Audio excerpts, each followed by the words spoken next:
स्वागत है आप सभी का दोस्तों। उम्मीद करता हूं कि आप सब अच्छे होंगे। आज हम बात करेंगे उत्तर प्रदेश में होने वाले आगामी विधानसभा चुनाव को लेकर के और ये जानने की कोशिश करेंगे कि उत्तर प्रदेश में जातीय समीकरण क्या है। साथ ही हम ये भी जानने की कोशिश करेंगे कि उत्तर प्रदेश में समाजवादी पार्टी छोटे छोटे राजनीतिक दलों के साथ गठबंधन कर रही है, तो इस गठबंधन के राजनीतिक मायने क्या है उस पर भी हम चर्चा करेंगे। इसके साथ ही हम ये भी जानने की कोशिश करेंगे कि 2017 के विधानसभा चुनाव में बीजेपी को पूर्ण बहुमत मिली थी। 325 सीट जीत करके बीजेपी सत्ता में पहली बार आई थी। तो इस चुनाव में बीजेपी का दावा क्या है, उन दावों पे भी हम चर्चा करेंगे। लेकिन सबसे पहले हम बात बीजेपी की ही कर लेते हैं, क्योंकि बीजेपी 2007 में पूरी बहुमत के साथ सत्ता में लौटी थी और सत्ता में लौटने के पीछे कहीं ना कहीं वो पार्टियां थी जिन पार्टियों के सहारे, जिन पार्टियों की बदौलत बीजेपी यहां तक पहुंची। तो जब 2017 में विधानसभा चुनाव हुआ उस समय में बीजेपी ने एक स्ट्रेटेजी के जरिए छोटी छोटी जो राजनीतिक पार्टियां थी राज्य में, उन सभी राजनीतिक पार्टियों से बीजेपी ने गठबंधन किया और उसके साथ सीट शेयरिंग की। और उसी का नतीजा था कि 17 के विधानसभा चुनाव में बीजेपी को 325 सीटें मिली थी। इस गठबंधन के जरिए बीजेपी 5 साल तक सत्ता में शासन करने में कामयाब रहे और इस कामयाबी के पीछे कहीं ना कहीं जातीय समीकरण जो था वो अहम भूमिका निभाया, क्योंकि बीजेपी के साथ अपर कास्ट हमेशा से रहा है। अपर कास्ट का वोट हमेशा से बीजेपी को एक मुश्त मिलता रहा है। 17 का जब विधानसभा चुनाव हुआ तो बीजेपी को अपर कास्ट के साथ साथ ओबीसी का भी पूरा सहयोग मिला और इसके साथ दलितों का भी सहयोग मिला। यही वजह थी कि इन तीनों की टिकरी जो थी, ओबीसी, दलित और स्वर्ण वोट बैंक जो थे, अपर कास्ट के जो वोट बैंक थे, इसके सहारे बीजेपी आसानी से 325 सीट जीतने में कामयाब हो गई।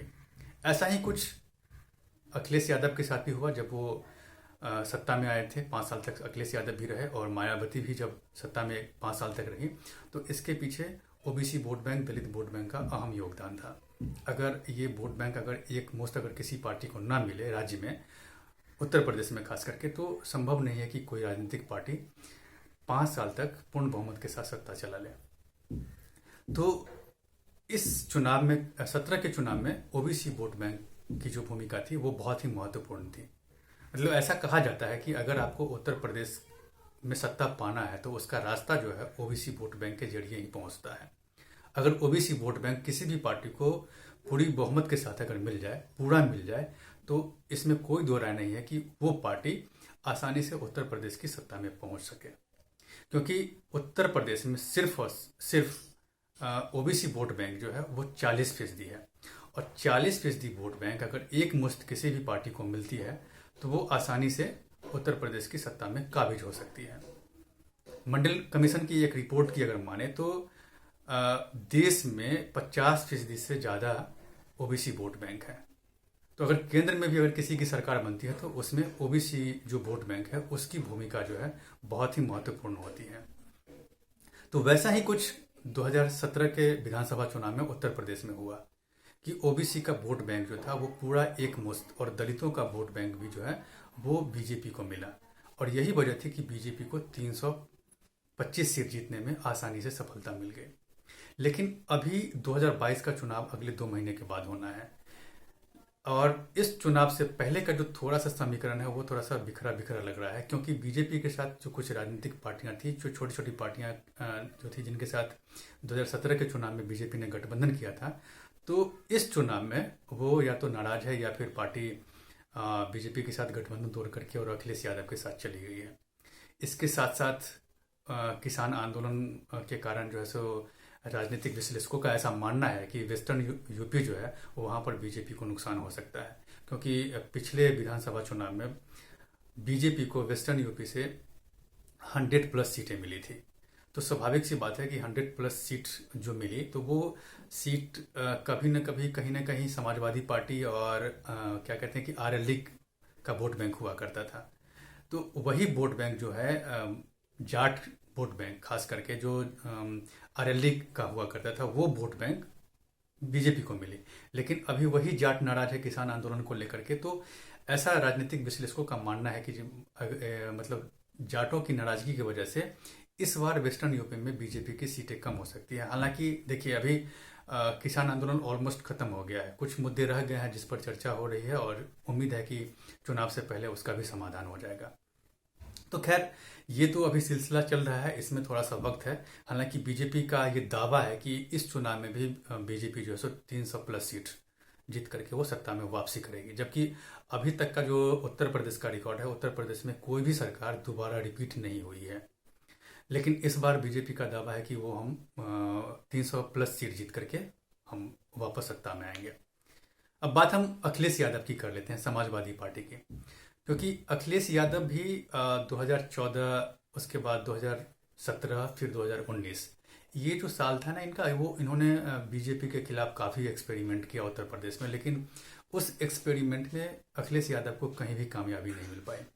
क्योंकि अब तक जो ये 3 चुनाव हुए, 2 लोकसभा के चुनाव और 1 विधानसभा के चुनाव, इसमें कहीं ना कहीं समाजवादी पार्टी बीजेपी से मुकाबला करने के लिए कांग्रेस और बीएसपी के साथ उसने अलग अलग समय में गठबंधन किए।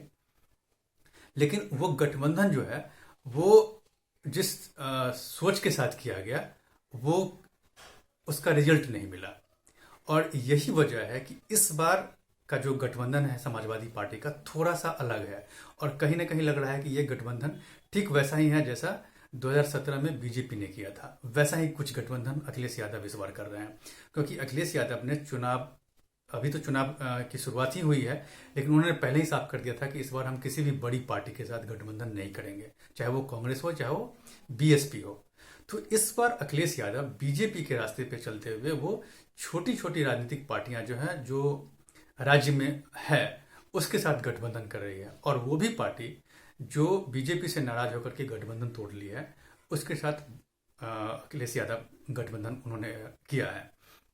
कुछ पार्टियां अभी भी राज्य में ऐसी है जिसके साथ गठबंधन अखिलेश जी का होना बाकी है। हालांकि इस अखिलेश यादव का जो गठबंधन होने वाला है, उसको लेकर के भी राजनीतिक विश्लेषकों की अपनी एक राय है। उनका ये कहना है कि गठबंधन तो हो जाएगा, गठबंधन तो कई पार्टी से वो कर रहे हैं, लेकिन सबसे दिक्कत तब होगी जब सीटों का बंटवारा होगा, ये उनका कहना है।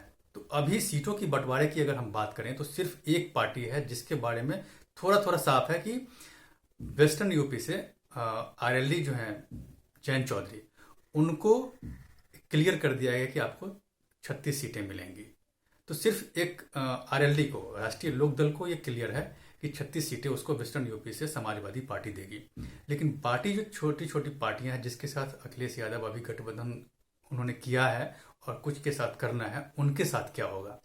तो इसको लेकर के जो राजनीतिक विश्लेषक है उनका ये राय है कि अखिलेश यादव का या जिन समाजवादी पार्टी का ऐसा मानना है कि वो 300 प्लस सीट पर खुद चुनाव लड़ेंगे और बाकी जितनी भी राजनीतिक पार्टियों के साथ अखिलेश यादव गठबंधन कर रहे हैं उसको 100 के अंदर में उसको खत्म कर देंगे।